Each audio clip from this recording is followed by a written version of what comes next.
Another video, it's your man Jay. So as promised, here is the Google Pixel Fold. It's actually kind of surreal that it's actually here after waiting so long to be able to get this. I pre-ordered on day one. I pre-ordered it right when the event was still going on. So, all right, guys, welcome back to another video. It's your man Jay. This is a year review of the Pixel Fold. Now, this is the original Pixel Fold. This is the one that they hit the ground running with it, and it turns out it's a phenomenal device. But after having it, I've been firm on what I've been saying since day one. You got to use it. You got to dig in. You got to buy it. You got to check it out yourself. And this device is really good. However, it is time to move to the next generation of this device. And Google decided to go ahead and drop it. Already at the recording of this video, they've put it on their YouTube channel. They put it on the website. They gave you a snippet. They show you what it looks like. It has the change in the cameras. The body looks like it's a little different, and that's pretty much all we can tell at this point.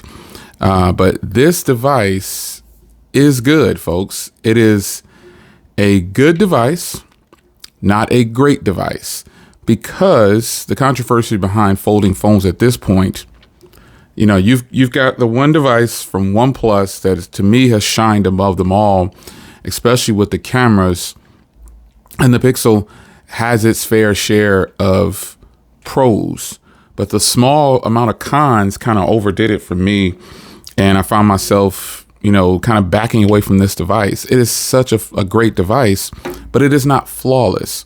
And when you start to put it next to other current devices like my Z Fold 6 or my OnePlus Open or just any other folding device that I have, this seems already dated just based on the way it feels in hand. Now, I'm not saying that, okay, this device is dated because blah, blah, blah. No, it just feels that way. Meaning all Google is going to have to do is just do a couple of upgrades to the hardware. Let's make sure those cameras are on point. Mirror the cameras on the Pixel 9 Pro because that device is coming as well. And they will have a winner for their folding crowd. Don't do like Samsung and not put the cameras from your higher tier slabs on your foldables. So if Google can get that camera game right and the phone feels a little different in hand and the price isn't outrageous, I think we'll have a winner on our hands because this device is in fact great. It is a good form factor. And I think a lot of people today still use it. How long did I use this device straight through? Maybe 3 to 6 months straight through. And then, you know, I get other phones in, so I start rotating and then I rotate it in and out. But overall, this device has turned out to be great. It's not perfect by any means, but I do like it. I've just been firm on what the things I felt about it from the beginning.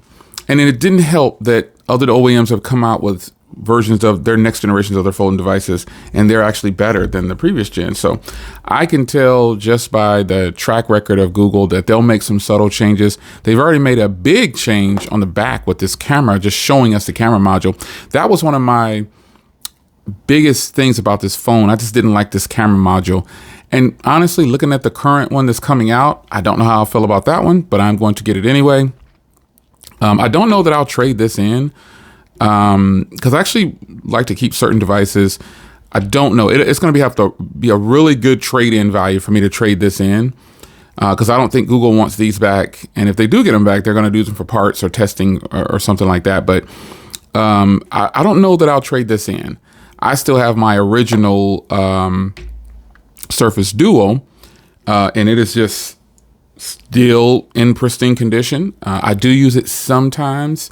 But having the plethora of devices that I have the pick of the litter, so I can just use a phone for a week, switch to another device. Use a phone for a month, switch to another device. And that became the scenario for me with the Pixel Fold. The Pixel Fold is a great phone. It shines in the photo category, but doesn't shine in the video category. They don't have, this phone isn't set to kill for video. I mean, it's just not there. But it is always shined with photos. That's just how it is. It's always done good with photos. I like their very simple and simplistic software for their cameras. I think this setup is really nice. Obviously, taking a portrait shot or just a regular photo with the Pixel Fold, it's going to come out great because it's a Pixel. But I'm ready to move past that. The Pixel 9 Pro, Pixel 8 Pro, this phone right here, camera module for you. This one right here takes good video and good photos and everything. But it's not great in comparison to other devices. And that is what I want Google to do. See, maybe I'm crazy, but if I'm paying them, if your most expensive device isn't better than a device in your lineup that is, $1,000 less or $500-$600 less, I just don't see how that works out for me. And this is such a good form factor because I get the best of both worlds. I get a foldable and I get a regular slab at a great aspect ratio when compared to other ones. The aspect ratio on a phone is really up to the person that's holding the device to determine whether you think it's great or not. Some people like this aspect ratio, some people do not. And some people like this aspect ratio, and some people do not. I think OnePlus, let me clean the screen.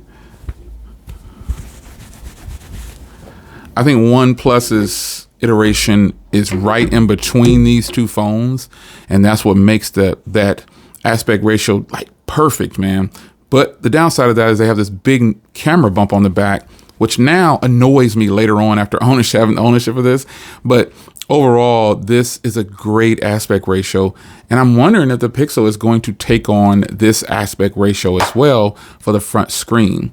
You can see the difference here for the new one. I'm wondering how much they'll take that on, because they could actually keep this same height and still make it about as narrow as this. I'd be happy with that. It doesn't have to be, wow, the screenshot was quick. It doesn't have to be this wide per se, but it doesn't also have to be this narrow. Yeah, having it too short and too wide could be a turnoff to a lot of people. But this phone is very manageable in the hand.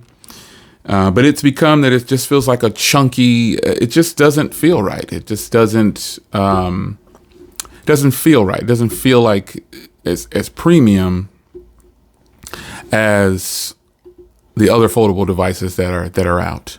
That's just what it is. So this is Google's return. They have the Pixel Fold Pro coming out, I believe it's called. They have a new Pixel Fold coming out. I'm sure the battery will be just as good as this. I'm sure the picture taking capabilities will be just as good as this, if not better. I'm sure the screen will be beautiful just like this. I'm hoping for better hardware feel in hand and upgraded hardware feel, upgraded hardware period. I'm hoping for better video on the cameras. Don't just change the module on the back and then give us the same cameras that don't perform as well as your other lineup of phones, the Pixel 9 Pro. Now I know they'll sell more Pixel 9 Pros and Pixel 9s over the foldables, but still, if this is your most expensive phone, like I said before, it needs to have all the premium features that you offer.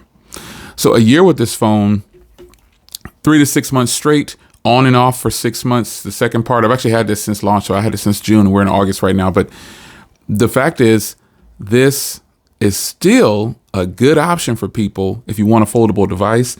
It's just that now everyone else's lineup has greatly improved and they're doing a lot more for video pretty much because software is subjective. I like this software. I like stock Android better than any software. I like stock Android. And so obviously that's why I like Pixels. But in the end, I need more than just that for these premium prices. I want some of the best video cameras because you can fire up the camera and you can use the front display right here. Oh, I didn't want to do that one. You can use that like this, you see? So now I'm using this better camera. So let me take a photo real quick. And this is the photo that I just took. So Not a lot of cameras can just one snapshot, boom, you've got a great photo you can use. Not a lot of cameras can do this. So I'm pretty hyped about what's to come from Google with their next folding device. I'm really hoping that it's much better than this device. And a treat for us will be to lower the price. Lower the price. You don't have to come out with a $1,700 phone or a $2,000 phone that's a foldable with no charger in the box like everybody else is. You can offset that and bring the attention back to you, Google, by bringing us something as simple as a charging brick in the box. Make the price lower. Yeah, give us enough to where we don't feel like we're buying into something that'll be not obsolete or dated quickly, but just the competition is bringing something better and they didn't even do anything this year, i.e. OnePlus. The OnePlus Open is just one of the best foldables in the game right now. So Google, you need to really bring it with your next generation of the Pixel Fold. The Pixel 9 and 9 Pro, I'm not so much worried about those. I'm sure that those will be well-rounded and complete. But the Fold is the one that warrants the big cash purchase. And, not everybody has a trade-in. And so you're going to have to kick down this big chunk of cash. And you're going to want the best of the best from the OEM, Google, to really bring it on their next foldable device. It can look different. It can feel different. But you really got to bring everything premium to this device if you're asking a hefty price. It's your man Jay. Hope you guys enjoyed. And I'll see you in the next one. Take care.